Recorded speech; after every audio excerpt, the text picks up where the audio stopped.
আজ আমার নিবেদন কবি সুকুমার রায়ের আবোল তাবোল কাব্যগ্রন্থের অন্তর্গত কবিতা গোফচুরি। হেড অফিসের বড়বাবু লোকটি বড্ড শান্ত।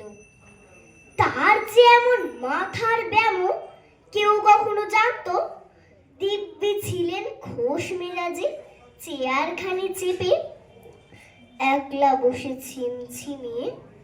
হঠাৎ গেলেন ক্ষেপে, আটকে উঠে হাত পা ছুড়ে চোখটি করে গোল। হঠাৎ বলে, গেলুম গেলুম, আমায় ধরে তোল।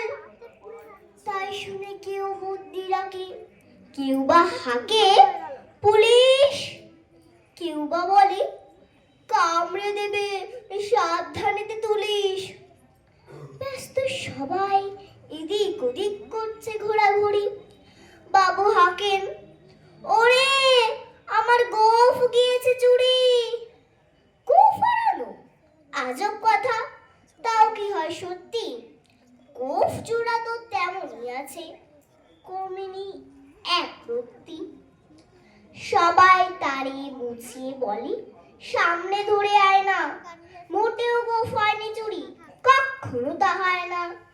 রেগে আগুন, তেলে বেগুন, তেড়ে বলেন তিনি, কারো কথা ধার ধারি রে, সব বেটাকেই চিনি।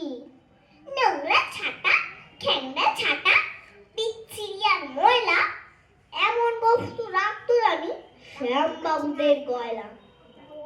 এ গোফ যদি আমার বলিস, করবো তোদের জবাই।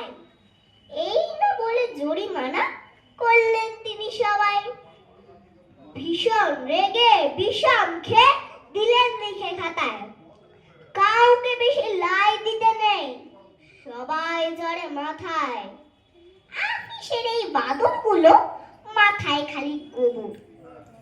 গোফ চোরা যে কোথায় গেল কেউ রাখে না খবর। ইচ্ছে করে এই বেটাদের গোফ ধরে খুব নাচি, মুখ্যগুলোর মুন্ডু ধরে কোদাল দিয়ে যাচ্ছি। গোফকে বলে তোমার আমার, গোফ কি কারো কেনা?